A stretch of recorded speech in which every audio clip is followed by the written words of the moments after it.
Hello and welcome to the Oscars Rundown. Today I will be going over the visual effects for the Oscar nominees Avengers Infinity War, Ready Player One, First Man, Christopher Robin, and Solo: A Star Wars Story. So to begin with, the first nominee that I saw on the site was Avengers Infinity War, which I'm trying to keep away from a bias because I do enjoy and actually like Avengers films. But I do think it should deserve an Oscar for its visual effects, which were mostly blue screen backgrounds, and the amount of CGI that went into it altogether. Just watching a video from Industrial Light and Magic, there was a lot of pieces that went together to make this film with this amount of budget, including the scenes from outer space, the scenes on Earth as well, and the actual suits that the heroes wore within the majority of the film. There was a couple of bits that didn't really let down, but was more of a distraction within the film, which was microflow in the Hulkbuster and the minion of the antagonist Corvus Glaive's face during the beginning scenes of the film. There was an idea to bring together a group of remarkable people.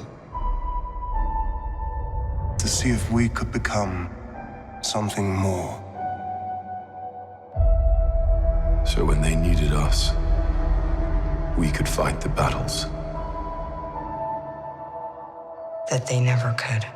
Moving on, we have First Man, which I haven't seen, but what I know is it follows the 1969 space launch, and following the story of Neil Armstrong.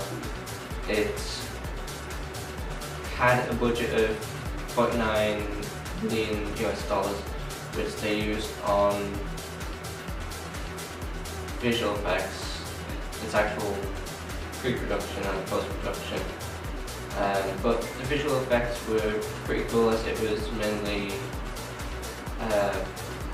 practical props, such as the actual shuttle and the curved screen that he had in front of him whilst they were filming this helped bring the simulation into things to make it sort of feel like it was actually happening for those on screen. On screen and those actually viewing it. This is only my opinion for those who think differently, but I don't think it might win an Oscar award for visual effects, because I think it could have maybe added a little bit more to what it had.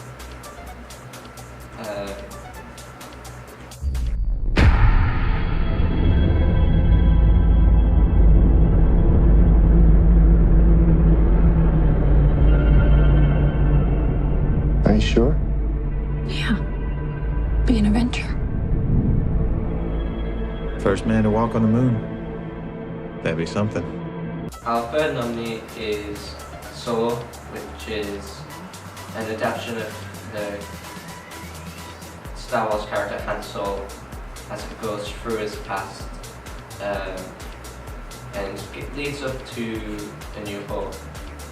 The main part of the Star Wars films are the visual effects, which is the design of the worlds, the transport, and the actual characters, the species itself. And it used 1,200 artists worldwide to actually create each individual scene within the movie, including as well the Outer Branch, which was additional contributors. It also took up 2,000 plus visual effects throughout the entire film.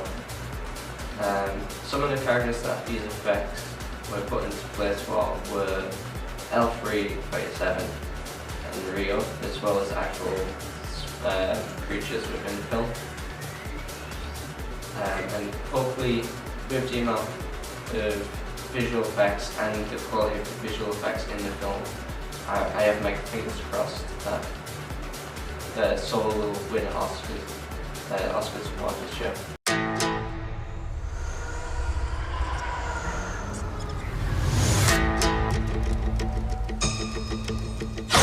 You're after something. Is it revenge? Money? Or is it something else?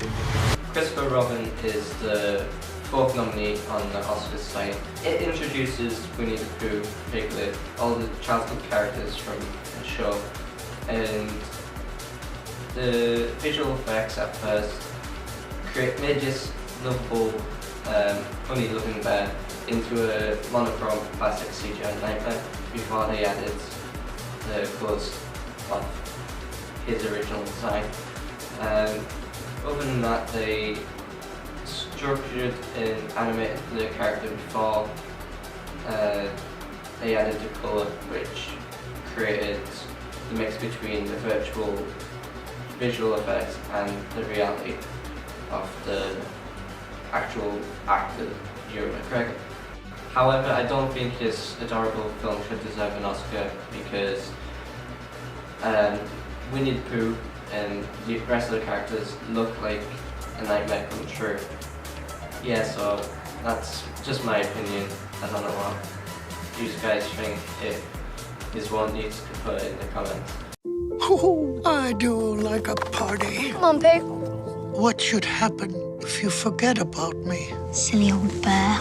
I won't ever forget about you, Pooh. I promise. Not even when I'm 100. So the last nominee on this list was Ready Player One, which I watched multiple of times, and even though it throws in a lot of pop culture references, which was CGI'd in, it also uses mapping and sequencing of certain scenes such as Stanley Kubrick's The Shining, which the whole way was CGI'd in, and they used look-alike actors who played twins. It also ILM designed 900 shots of these visual effects throughout the entire film, and the majority of the effects were well rendered when it came to the actual real life parts, such as weird what's in the real world. However, some of the effects in the Oasis were poorly rendered, which I don't think it should deserve an Oscar for the visual effects, but maybe if they add a section for the team that worked on it, then maybe they could have maybe napped that. My name's Wade Watts. My dad picked that name because it sounded like a superhero's alter ego, like Peter Parker or Bruce Banner. But he died when I was a kid, my mom too. And I ended up here, sitting here in my tiny corner of nowhere. There's nowhere left to go. Nowhere. Except the Oasis. That's it for this Oscars rundown. Keep tuned in for the next one, and see you soon.